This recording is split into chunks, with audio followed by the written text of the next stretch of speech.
Soy Guido Vitone. Hoy te voy a compartir un tema que me ha fascinado estudiar, me ha intrigado durante mucho tiempo y ha sido realmente una gran satisfacción reunir este material.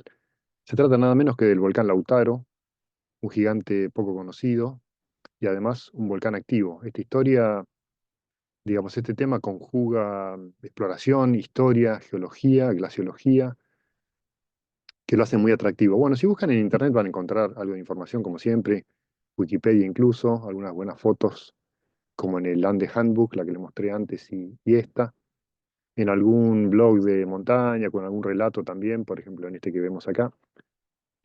Sin duda, la mejor información y fotos que van a encontrar sobre Lautaro es una nota en la página web del Centro Cultural Argentino de Montaña, donde Guillermo Martín nos relata su ascensión y exploración del Lautaro junto a compañeros en el 2007. Van a encontrar también buenos mapas, la ruta de ascenso, mención sobre la actividad volcánica, además de una recopilación sobre la historia de la exploración del volcán y bueno, las ascensiones anteriores. Preparé este mapa para indicarles que el volcán Lautaro se encuentra aproximadamente 60 kilómetros al noroeste de Chaltén. Ha habido cierto debate sobre la altura, como les dije, ¿no? Se le solía dar un poco menos altura de la habitual, perdón, de la que tiene efectivamente. Además, la mayor cumbre del Campo de Hilo Sur, superando al cordón Mariano Breno, que a su vez supera al Fitzroy. En mis épocas de cuando empecé a guiar hace unos 25 o 30 años en la zona, se tenía, según recuerdo, al Fitzroy como el más alto. Eh, y bueno, fue cayendo un poco en el ranking cuando se comprobó que tanto el Lautaro como el cordón, las cumbres, alguna cumbre del cordón Mariano Moreno lo superaban. Pero bueno, una de las cosas más destacadas que tiene el Lautaro, además de su altura, es por supuesto que es un volcán activo. Esto lo vamos a ir viendo a lo largo de esta charla cuando les cuente sobre el pasado del volcán. Cada tanto se ve en algunas noticias de temas de montaña o en este caso en una revista de defensa el logro de alcanzar la cumbre del Lautaro por parte del Ejército de Chile. Esto fue hace unos pocos años. También, también hace unos pocos años, exactamente en el 2018, se volvió a tocar el tema sobre una presunta actividad volcánica en el campo de Hilo Sur. Bueno, en definitiva, esta noticia terminó siendo comprobado que no hubo tal actividad y que fue una avalancha de hielos y rocas que sobre el glaciar generaba una mancha oscura y hacía pensar que a lo mejor era un flujo de lava. Pero bueno, no fue así. Sin embargo, si hacemos un poco foco en el tema de erupciones volcánicas en la Patagonia, pero como vemos en este mapa, preparado en un trabajito del Instituto Nacional de Prevención Sísmica, vamos a revisar ahora algunas fuentes que me parecen bastante novedosas que indican que la caída de cenizas en el territorio de Santa Cruz fue algo bastante notorio y percibido a fines del siglo XIX. Recordemos que durante un tiempo se habló del volcán Fitzroy, pero también porque había relatos, que ahora vamos a ver, sobre caída de cenizas y erupciones más o menos en la zona del Fitzroy, o después se pudo ver con un poco más de precisión que en realidad era eh, hacia el norte o hacia el noroeste, es decir, atrás del Fitzroy para quien lo mira desde la estepa patagónica. Bueno, este es un dibujo aparentemente de mano alzada del mismo Ramón Lista, quien estuvo explorando esa zona poco después del Perito Moreno. Pero en realidad hay que ir un poco más atrás para ver unos enigmáticos mapas que ya circulaban en Europa y que mostraban una montaña con una llamita en la cumbre, digamos, como se ve ahí, ya desde 1656. Y en este mapa, un poco después de 1658, si miran con atención van a ver que hay dos montañas con un fueguito que le sale y además está el agregado de la palabra volcano o volcano en una de esas, en una de ellas. Bueno, en este mapa hay mucha información, no se ve bien, pero van a ver en la próxima diapositiva que se trata del mapa de Cano y Olmedilla y que acá se le pone el nombre de Volcán de los Gigantes, aunque podría tratarse no de Lautaro, sino de algún otro un poco más al sur. Este nombre fue tomado después y un poco traducido del inglés y empezó a figurar en algunos mapas como Giants Volcano. por ejemplo en este mapa de 1807. Primer interés en la actividad volcánica del sur de la Patagonia se debió a los libros y publicaciones de Gino Buscaini y Silvia Mechaltin, pero a quien le debo gran parte de la información que encontré acá, ya sea por información brindada directamente por Mateo Martinic a través de sus varias publicaciones, como también con las referencias bibliográficas, me ha permitido rastrear gran parte del material que les estoy mostrando.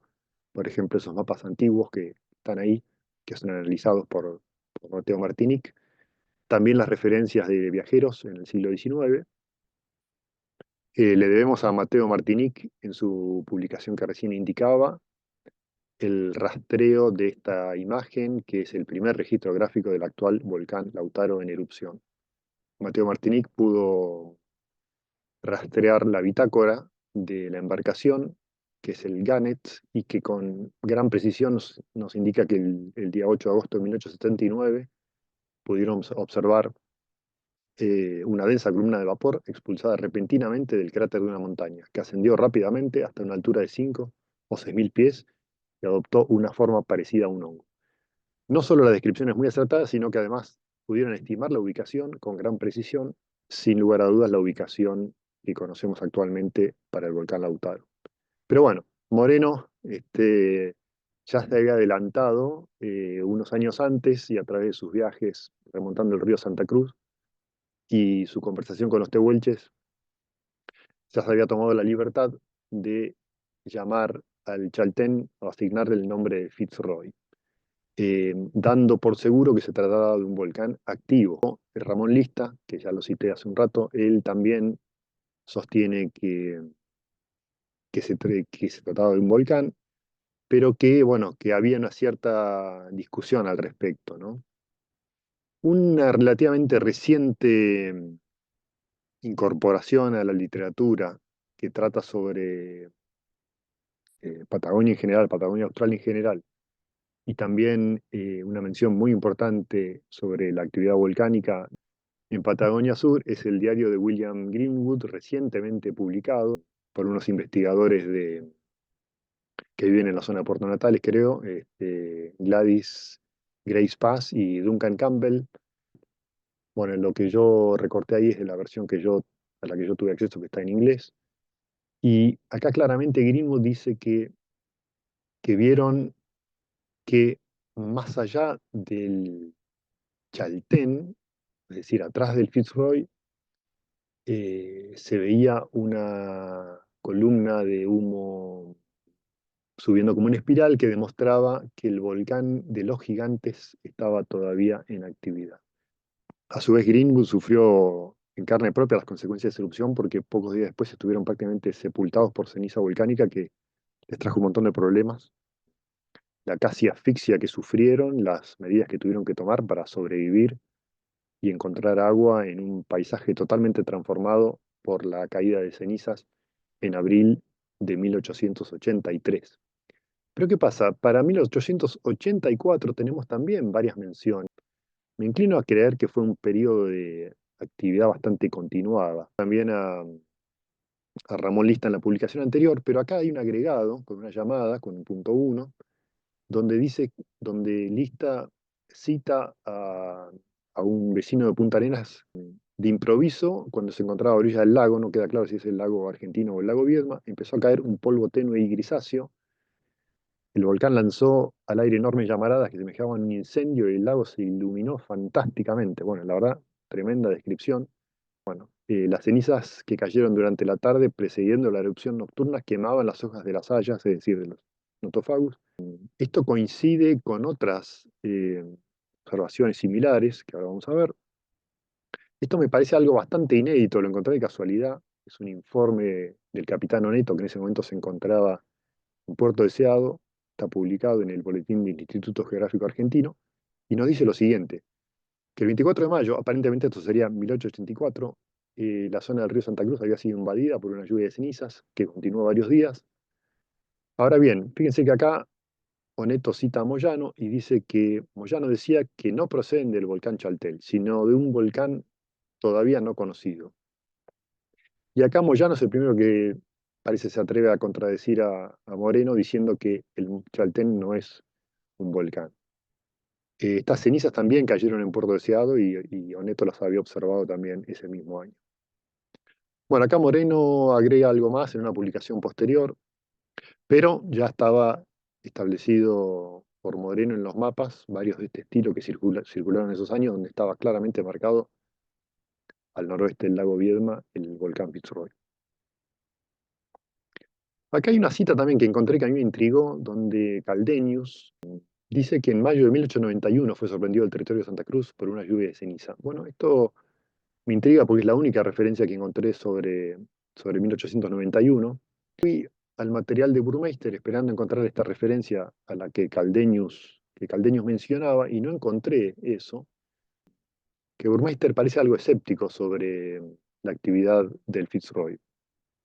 Dice textualmente en esta publicación: sobre su naturaleza volcánica no puedo decir nada. Tuve ocasión de verlo durante muchos días, sin estar oculto por nubes, pero ninguna vez he visto humo en su cumbre. Con esto empieza a desvanecerse un poco la idea del Chaltén como cerro volcánico, porque por esos años, como dije también, desde el Pacífico se habían hecho observaciones, se había podido ubicar con bastante precisión esa erupción y no coincidía con la ubicación del Chaltén, por ejemplo en esta carta del almirantazgo británico corregida en 1886. Llegado el siglo XX y con el límite entre la Argentina y Chile acordado por el laudo de 1902, alguien se tomó la libertad, algunas de estas embarcaciones extranjeras que lo vieron del Pacífico, se tomaron la libertad de llamarlo Volcán Humboldt, y como repitiendo lo que mencionaba la carta del almirantazgo, ponen entre paréntesis la erupción de 1879. Bueno, después vamos a ir viendo efectivamente cuáles fueron los periodos de actividad del volcán que hoy conocemos como Lautaro, que vamos a ver que no hay consenso, aparentemente. Para 1917 hay unos estudios bastante importantes de exploraciones de la Sociedad Científica Alemana, que por supuesto confirman que el Fitzroy no es un volcán. En 1933 tenemos finalmente observación de la actividad volcánica por Reichert, en la que estaba también Ilse von Renzel, y es ella la que publica en periódicos de la época, es decir, el año 33, 34, los detalles de la erupción. La verdad que no pude encontrar estos artículos periodísticos, eh, tampoco busqué demasiado en los archivos, si alguien los tiene, la verdad me gustaría que los compartan. La cuestión es que la expedición de Reichert y von Renzel no tiene mayor trascendencia, no porque no la informaran, sino que el detalle del, del hallazgo del volcán no pasa, digamos, no tiene mayor trascendencia y queda un poco olvidado, y entonces se sigue hipotetizando sobre la ubicación de este volcán. Bueno, acá aparece Luis Liboutry, tiene acceso a las primeras fotos aéreas. Liboutry, observando estas fotos, cree encontrar algo que él llamó el volcán Viedma y lo reproduce en los dibujos. Fíjense que él mismo dice en su publicación que vimos anterior sobre hielos y glaciares de Chile que las fotos, él no puede dar a conocer las fotos porque son confidenciales. Sin embargo, da información detallada en cuanto al tamaño y a los presuntos cráteres que se encontraban en este volcán Viedma, que estaba mucho más cerca del Fitzroy, mucho más cerca del glaciar Viedma, y que algunos años después, en 1960, el explorador inglés Eric Shipton, muy intrigado por estos temas, se larga con algunos compañeros a explorar el volcán Viedma. Y es bastante categórico porque él dice, no, esto no es un volcán, no encontramos nada parecido a un volcán en este afloramiento rocoso, es nada más que un nunatak, que es decir, una especie de isla de roca sobre el glaciar. Sin embargo, sí encuentra sobre el glaciar piedra pómez y otras evidencias de actividad volcánica, pero claramente no asociadas al volcán Viedma. Él dice, Si hay un volcán activo, hay que buscarlo en otro lugar. Pero ¿qué pasó? Aún así, ahora hago como un paréntesis, ¿no? Y me quedo un poco en este tema del volcán Viedma, porque si bien Shipton en 1960 dice no es un volcán, se vuelve a resucitar la idea del volcán Viedma a raíz de un artículo de Rolf Kilian de 1990. Se había visto alguna actividad o presunta actividad volcánica en la zona en el año 1988, en una imagen satelital que les voy a mostrar dentro de un rato. La cuestión es que Kilian, no solo Kilian, sino Stern y algunos otros vulcanólogos de gran trayectoria, eh, vuelven a resucitar el volcán Viedma, incluso como se ve en ese mapita ahí, que tenemos el volcán Lautaro bien marcado y también el volcán Viedma, un poco más al sur. Pero bueno, esto siguió así, llegados hasta el siglo XXI, y que volcán Viedma que sí, que no, que la ceniza es de acá, que no es de acá.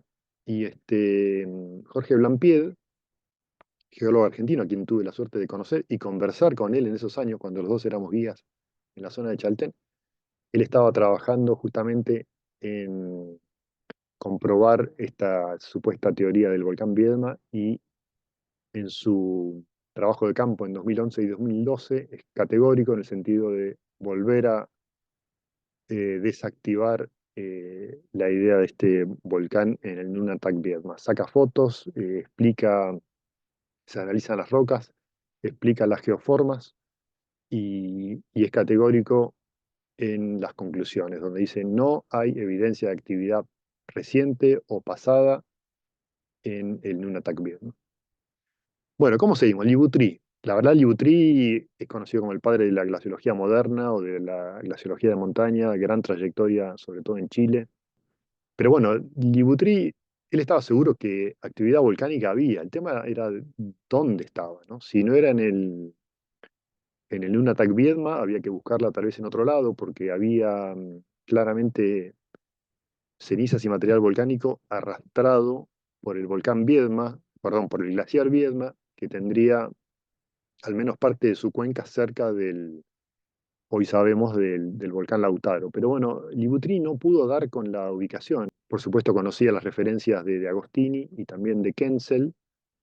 Quedaba claro que tenía que haber actividad volcánica en algún lado, pero no se podía definir dónde. Libutrini dice que ubicaríamos el hipotético cráter al noroeste del Cerro Lautaro. Fíjense que él tenía identificado a Lautaro como cerro y que podía haber algún cráter en la vecindad del Cerro Pirámide, ahí cercano. En su mapa de la publicación que les mostraba antes aparece Cerro Lautaro, 3380, como vimos la altura es un poco mayor, y Volcán Viedma. Bueno, esto es desactualizado porque obviamente hay que trasladar el nombre de volcán a Lautaro, como se lo conoce en la actualidad, en el cordón Pío XI, y relegar el volcán Viedma a un mero Nunatak. Claro, Shipton también sabía que había encontrado esta piedra pómez en su exploración hacia el Nunatak Viedma y empieza a buscar un poco más al norte. Y su compañero de apellido Ewert eh, tiene acceso en Santiago, porque era un profesor que vivía en Santiago de Chile, tiene acceso a las imágenes que había visto en Libutrí, que eran muchas, y una de las cuales les voy a mostrar más adelante, y mira de alguna manera algunas fotos que Libutrí había pasado por alto y encuentra evidencias en esa imagen de actividad volcánica en el Lautaro, que además coincidía con la ubicación señalada por Reichert. Pero, miren qué interesante, al mismo tiempo, en 1959, a fines de 1959, un piloto que sobrevolaba habitualmente el campo de hielo en una línea regular de vuelo, observa el 28 de diciembre de 1959 actividad en el volcán Lautaro, puede tener instrumentos para dar la ubicación exacta y además tomar una fotografía. Bueno, esto fue un poco la confirmación de todas estas cuestiones que les estaba contando antes, ¿no?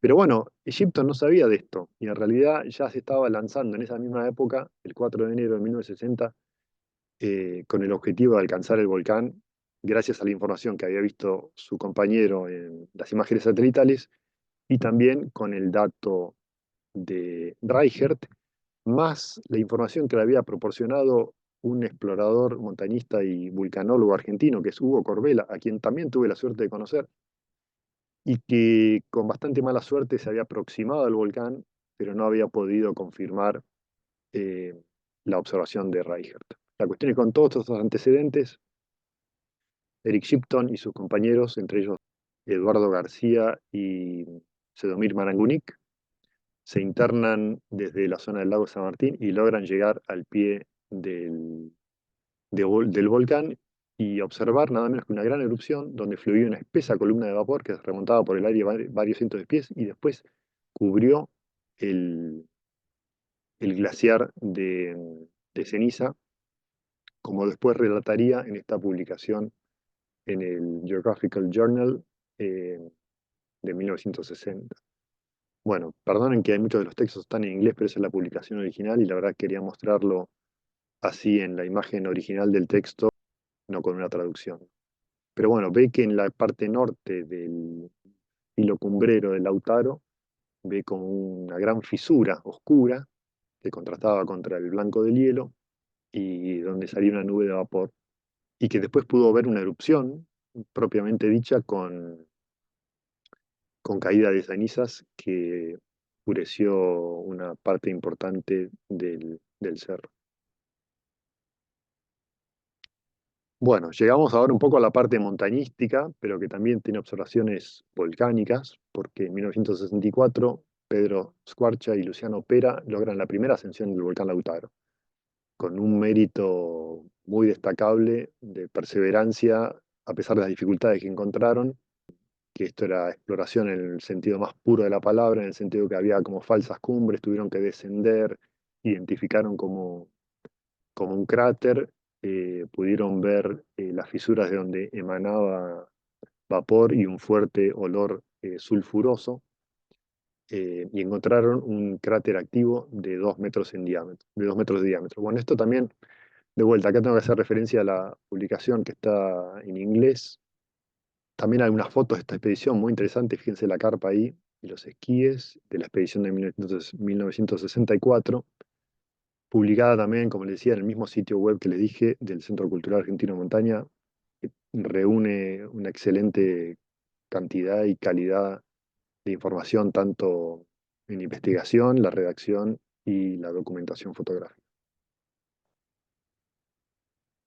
También tenemos de esa primera ascensión una imagen de la fumarola ubicada justo debajo de la cumbre del Lautaro. Esta foto la tomé de una publicación en la que Pedro Squarcia es uno de los autores. No solo eso, sino que aparentemente ubicaron también otro cerrito volcánico directamente asociado al Lautaro, que bautizaron Pangerk. La siguiente ascensión al Lautaro es la de 1973, liderada por Leo Dickinson, donde con unos compañeros y después de también varias dificultades sobre el campo de hielo, llegaron a la cumbre. También describen las fisuras. Había hielo tapando una especie de barro, es decir, que habría ahí un poco de calor. Eh, a lo mejor cuando dice barro se referían a cenizas de erupciones anteriores que habían sido tapadas por el hielo. Y que como dato también muy interesante es que después de 2 días ven una segunda cumbre, deciden ascenderla y descubren que también tenía actividad volcánica y a esta la denominan Mimosa. Bueno, acá me queda alguna duda sobre la conexión entre el Pangerk de Squarcia y el Mimosa de Dickinson. Pienso que podría tratarse del mismo cerro. Lo que queda claro es que seguramente lo que está abajo del hielo ahí sea lo que pueda llamarse más como un sistema volcánico más que un volcán en sí mismo. Es muy difícil imaginar qué forma tiene el volcán porque está completamente tapado por hielo de considerable espesor. Así que los enigmas continúan. Como dato muy interesante, la expedición de Leo Dickinson en 1973 se pudo filmar un documental que yo recuerdo haber visto cuando la Oficina de Parques Nacionales lo tenía en su biblioteca en Chaltén, En este video se veía claramente la fisura del volcán, donde estaba el hielo incrustado con pequeñas piedras pómez, digamos, y ceniza. La verdad, interesantísimo, y el hecho de haber podido filmar a color y con sonido en la cumbre de un volcán en el campo de hielo no es una hazaña menor. Bueno, seguimos con el misterio en realidad, porque ahora que encontramos finalmente el Lautaro y no queda duda sobre su actividad, tenemos los enigmas, digamos, de los cerros Panjerk y Mimosa. Fíjense que, por ejemplo, el Andes Handbook lo indica como Cerro Mimosa. Esto está aproximadamente 10 kilómetros al norte del Lautaro, se puede ver en algunas fotos, pero bueno. El Andes Handbook tiene, bueno, el mismo relato que les contaba de recién, con el agregado de que la tercera ascensión es de 1986 y fue realizada por una expedición de la Universidad de Santiago de Chile. Después de eso hubo varias otras ascensiones en los años 90 y ya con el comienzo del siglo XXI se fueron incrementando el número de ascensiones y de tentativas, incluso comerciales. Bueno, un sitio web muy interesante es el programa de volcanismo global del Smithsonian Institute. Fíjense que dice que la última actividad eruptiva es de 1979, que ahora, como vamos a ver, voy a plantear algunas dudas respecto a eso, porque además en este mismo sitio web hay publicado una historia eruptiva del Lautaro. En rojo es un agregado mío. Fíjense que en base a lo que les estaba contando recién, tenemos para agregar la mención de la erupción de 1877, según Rogers, que desde Chile se acercó a la zona. 1878, que en este listado figura como una erupción no cierta o no comprobada, está respaldada por la, la información que les mostré antes y también por Libutri, que la lista como actividad en esa época. También tenemos la muy bien documentada en este momento erupción de 1884, respaldada por los relatos de Greenwood, Weiss y Oneto, que vimos hace un rato. Por otro lado, con algo más de dudas, la supuesta erupción de 1891 mencionada por Caldenius, supuestamente respaldada en información de Burmeister que no pude encontrar. Y después sí, un incremento de actividad, bueno, 1933, por supuesto, Reichert. La del 59, sin duda, que fue la observada por el piloto. La de Shipton, bueno, que fue la misma, digamos, comienzo de 1960. Y después tenemos 61, 72, 78 y 79. Incluso aparecen, fíjense en la columna de la derecha, el índice de explosividad volcánica que varía entre 1 y 2, es decir, que no muy grande, no muy significativa. Y después tenemos una imagen satelital que ahora vamos a ver de 1988, que parecería para mí indicar que también fue un año de una erupción, y eso es lo que también dice Rolf Kilian en el trabajo que vimos. Bueno, el excelente trabajo que hace la Cernaggeomin, el Servicio Nacional de Geología y Minería de Chile, tiene un sitio web muy completo donde se puede ver el monitoreo volcánico que se lleva adelante en todas las regiones del país, pero no en la región de Magallanes. Es decir, en la región de Magallanes, por haber mucho menos actividad volcánica y por ser los volcanes muy inaccesibles, no han sido incorporados a la red de monitoreo. Lo que sí tiene mención al volcán Lautaro está en el ranking de actividad volcánica, donde se lo ubica en la posición número 50, es decir, bastante abajo, no sería un riesgo muy alto, se lo hace figurar en la categoría 3, es decir, un sistema volcánico con nivel intermedio de riesgo específico, y se lo clasifica como un estratovolcán. Esto diría que también es tentativo, como decía antes, ¿no? Exactamente cuál es la naturaleza volcánica, si se trata de un estratovolcán, de un complejo, o de un campo volcánico, o sistema volcánico, o como lo quieran llamar. Bueno, seguimos, ya vamos llegando para el final. Bueno, la foto satelital de 1988 en realidad es un mosaico, pero claramente parece haber una gran mancha de ceniza, en este caso al sur del volcán, lo cual es llamativo considerando que los vientos en general son del noroeste y uno esperaría encontrar esos depósitos de ceniza sobre las laderas orientales del volcán, como parece ser el caso de lo que vio Shipton en 1960. Sin embargo, a pesar de esta imagen, que parece bastante elocuente y que además es reciente, solamente Rolf Kilian es quien parece dar detalles sobre la procedencia de la ceniza en este año.